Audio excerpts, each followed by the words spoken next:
historical and much more realistic historical, because the other history ignores the higher levels that in fact influence what takes place at the lowest level. That's a brilliant perspective, Professor.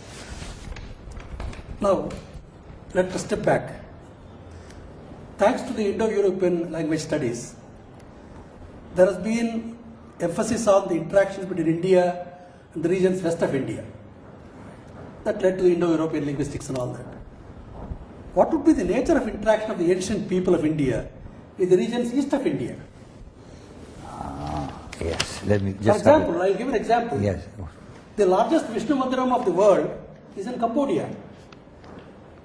There are also similar mandirams, temples in Vietnam, Laos, Yes. Thailand, even Malaysia, Indonesia. So with this evidence that is overwhelming, even though it may relate to later historical periods, the question that arises in our minds is, if people who quarreled among themselves and killed each other in 2 world wars constitute a European community, can this link of India with the east of India help us create an Indian Ocean community? Well, I don't know if there was an Indian Ocean community. I very much doubt that, and I'll tell you why. Because really, although there is mention of trade, and there is mention of sending people abroad, there's only one reference to Nava Samudriya, you know. Oh, I'm not on the Vedic period at all. I'm talking about subsequently. Subsequently. There's no doubt about it. You've got Buddhism scattered all over Asia. I mean, you don't need anything else to prove that the Indians traveled abroad, or at least Indian ideas traveled abroad. Certainly. You also have Sanskrit moving into Southeast Asia, because a lot of the Southeast Asian languages in Malaysia, Indonesia, Cambodia and so on, have words of Sanskrit. I mean, the word buddhi, for instance, discrimination and so on, you find buddhi in these languages, arga, price, you find it in these languages and so on. There are many.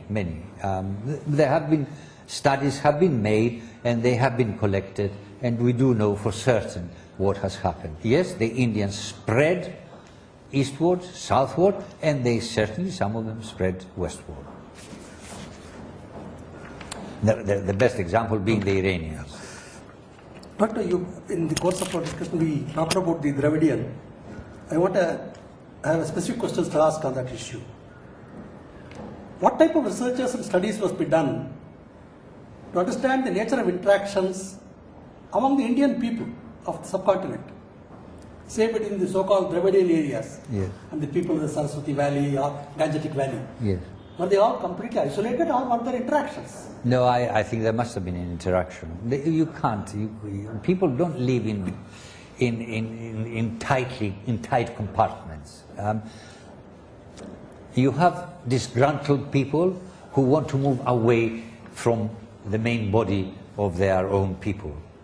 So that's one. Then you've got adventurous people. They want to move away. You have traders who will go forth and come back. So there must have been interactions. It's absurd to imagine that, you know, there was a wall, an invisible wall surrounding the Vedic people, and an invisible wall surrounding the Mundas, and another invisible wall surrounding the Dravidian people. No, it can't have been like that. But doesn't sound reason. People like mixing with other people. You make an excellent point. If people from Gujarat would take their textiles into Indonesia, yes, traveling long distances on the ocean, of course. How could we say there was no contact? Of course, absolutely. It's absurd to say that. It's absolutely absurd to regard them as completely separate. They interacted constantly. I mean, how else could you have today, or not only today, but 2,000, 3,000 years now, the same religion in South India as you have in the North India? They worship the same gods. They say the same prayers.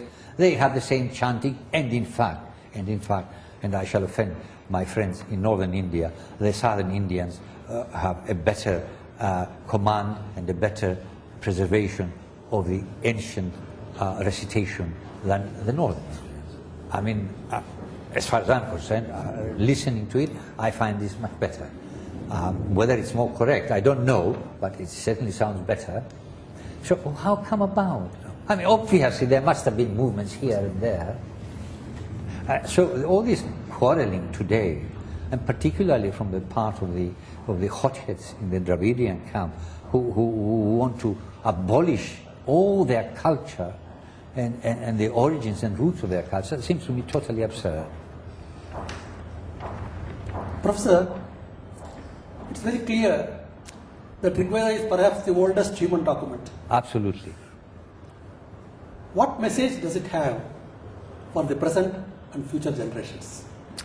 Well, the message of Rig Veda is, I mean, if you want to boil it down, the message of the Rig Veda is very, very simple.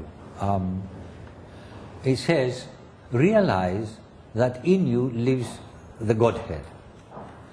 Realize this Godhead and stop thinking of yourself as being something other than this. Help other people. It says that explicitly.